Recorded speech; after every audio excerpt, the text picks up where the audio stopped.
Summer is here, and that means most kids are eager to head out to the pool. But with swimming also comes the possibility of drowning. Reporter Meredith Hackler shows us how the city of Brooklyn Park is using a grant to help underprivileged kids learn how to swim and stay safe during pool and lake season.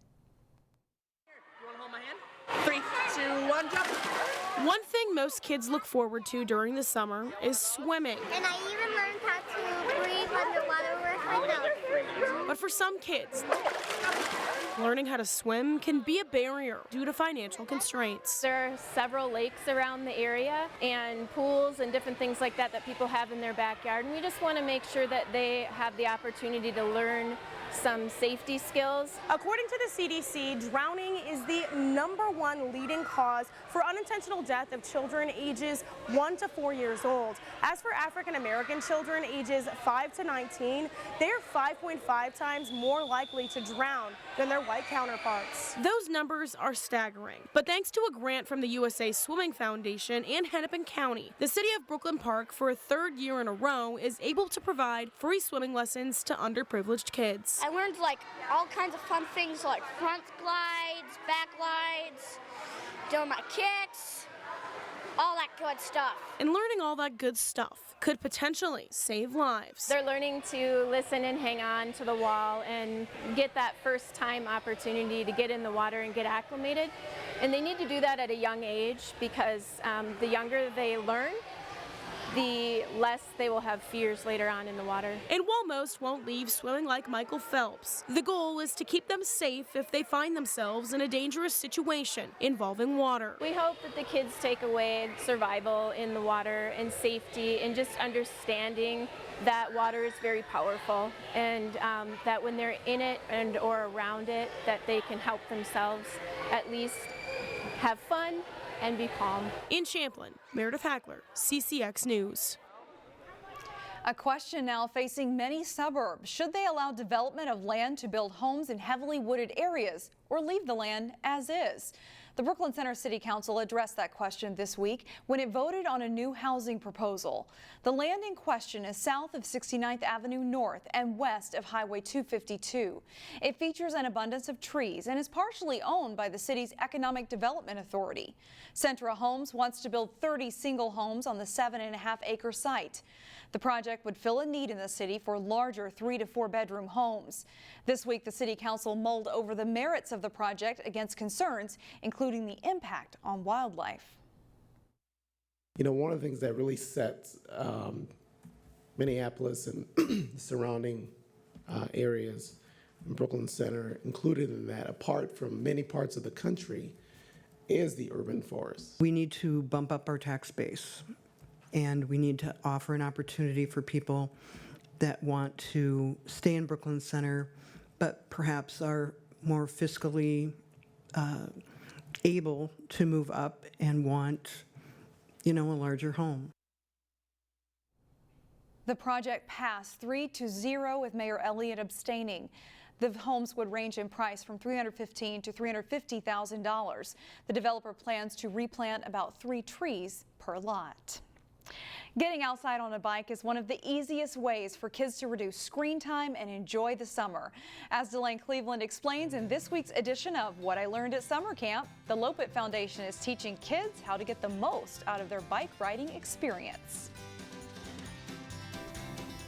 We've got kids, we've got grown-ups, we've got everybody out here riding. There are a few activities that appeal to people of all ages. I like that there's so much freedom in the way you go and how much speed you can get. In the way that bicycling does. It's a lifetime sport that you can do, from 5 years old till you're 80-something. It helps that the Twin Cities have hundreds of miles of paved trails and bike lanes.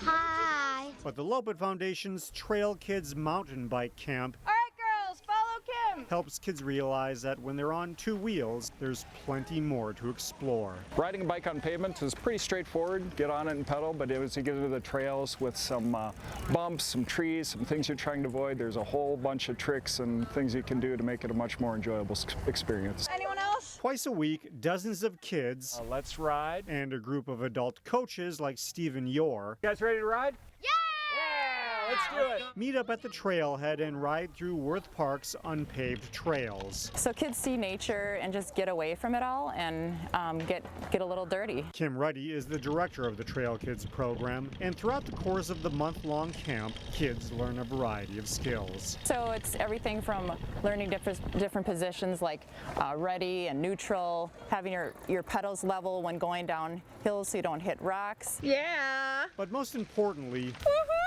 the camp is an opportunity for kids to realize there are ways to have fun that don't involve looking at a screen.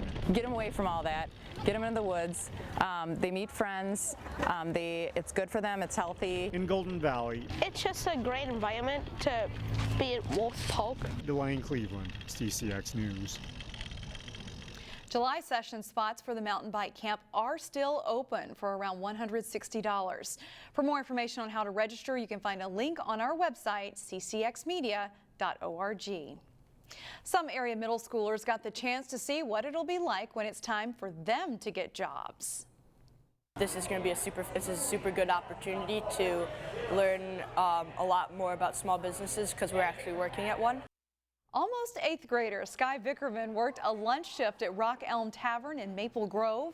He and his classmates are taking a one-week West Suburban summer school course called Wooden Spoon. The idea is to teach kids the basics of running a business with hands-on experience. It's a really interesting time and really impactful time to do this for them because they are going to be the kids who work part-time as high schoolers in places, in their communities.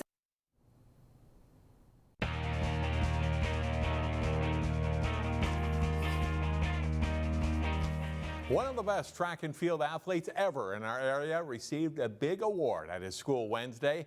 Hopkins superstar sprinter Joe Fahnbulleh was named Boys Track and Field Athlete of the Year by the National High School Coaches Association. Fahnbulleh won the 200 meters for a second straight season at the state meet and was also part of the Royals Royals two-time 4x200 relay team. It's a great honor to receive. It means a lot, getting recognized by someone else in Hopkins or in our state, and knowing that I'm making noise, all around means a lot, because I'm running times with people who are also down south, and I can run with anybody. So having this coach award, from all the coaches of the, National Association is pretty cool. Including the team championship for Hopkins this year. Fahnbulleh won 5 state titles. He was presented with the award at a ceremony Wednesday morning at Hopkins High School. He'll run at the University of Florida next year. Local American Legion baseball teams are past the halfway point of their schedules now. Westphal Armstrong hosted Fridley. Top of the second inning, Harrison Blum slices a 2-out hit that gets by the Armstrong outfielder and scores 2 runs for a 4-0 Fridley lead. And that's how it stays until the 6th when Armstrong's Jacob Dwyer sends a shot to the gap for a leadoff double. 2 batters later, Travis Mosley finds the left center field alley to score Dwyer. Westphal is on the board on the double by Mosley. Top of the 7th, Fridley's Joshua Brandt drops a hit into right field to score Cooper Severson, and the lead grows to 6-1. But Armstrong gets 5 in the bottom of the 7th. The big hit, a 2-out bases loaded triple by Thomas Warnke, and this game goes to extra innings. Top of the 10th, Fridley with a go-ahead run at third, but Austin Bancroft gets a huge strikeout to end the frame. Then in the bottom of the 10th, Armstrong loads the bases, and Ben Anderson gets the winning RBI the hard way as he's hit in the back. That scores Dwyer. Westphal Armstrong has his first win of the summer. 7-6 is the final. A local golf pro will take his game to Indiana this week to compete in the U.S. Senior Open. Edinburgh, USA Director of Golf Don Berry won a qualifying event this spring in Minnesota to make his first U.S. Senior Open championship. Berry's played in 5 senior PGA championships and a couple of times in Blaine at the old 3M championship tournament. But the U.S. Senior Open is one that he is thrilled to be at. We talked to him late last week about the tournament. Yeah, I can't wait. I've really wanted to play in that tournament ever since I turned 50, and to finally qualify really means a lot, and it's going to be, I can't wait to get there. My goal is to play well for 4 days, so that would mean I make the cut and play well. I mean, if you make the cut and then you kind of lay an egg on the weekend, you know, I don't know that you'd accomplish your goal. So I just want to play well for 4 days in a row.